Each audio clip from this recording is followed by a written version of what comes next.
সংগঠন এবং মূল দলের নেতৃত্বে আমরা আবার রাজপথে অবস্থান নিব। হয়তো তারা থাকবে, আমরা থাকবো, আপনাদের জবাব রাজপথে দেওয়া হবে। স্পষ্টভাবে বলতে চাই, আইন শৃঙ্খলা রক্ষাকারী বাহিনীদের, আমাদের সেনাবাহিনীদের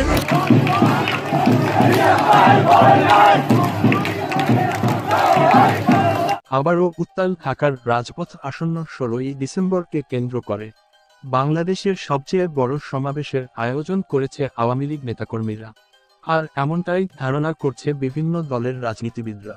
আওয়ামী লীগ দলের পক্ষ থেকে তেমন কোন বার্তা দেয়নি আওয়ামী লীগ দলের নেতাকর্মীদের।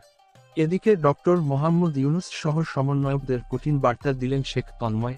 তিনি বলেন, আমরা বঙ্গবন্ধুর আদর্শ গড়া সৈনিক, আওয়ামী লীগ দলকে মনে প্রাণে ভালোবাসি। একটা পক্ষ ষড়যন্ত্র করে আমাদের নেত্রীকে দেশ ত্যাগ করিয়েছে।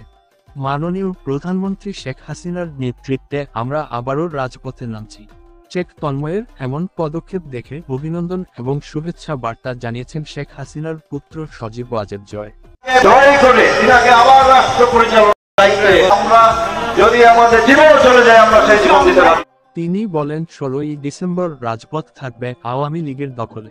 এবার আর কাউকে ছাড় দেওয়া হবে না। নিজের দলের জন্য আওয়ামী লীগ সবকিছু করতে পারে।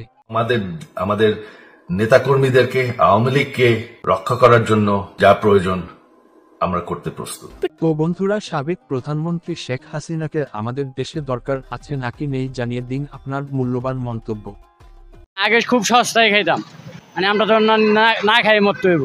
শ্রীমুরে দেখবেন পুরা সংগঠন সেফ, আর পুরা মানে বাংলাদেশটাই একদম নিরাপদ সেফ। জীবন যেমন করছিলাম, সুন্দর টাকা ইনকাম করে বাড়িতে নিয়ে গেছিলাম। এখন আমি এই 2 মাসের উমারা দিতে পারিনি মামা। আল্লাহ পাক রহমত থাকে, শেখ হাসিনা আইবো, আবার মাইসুদের আমল করে আনবো।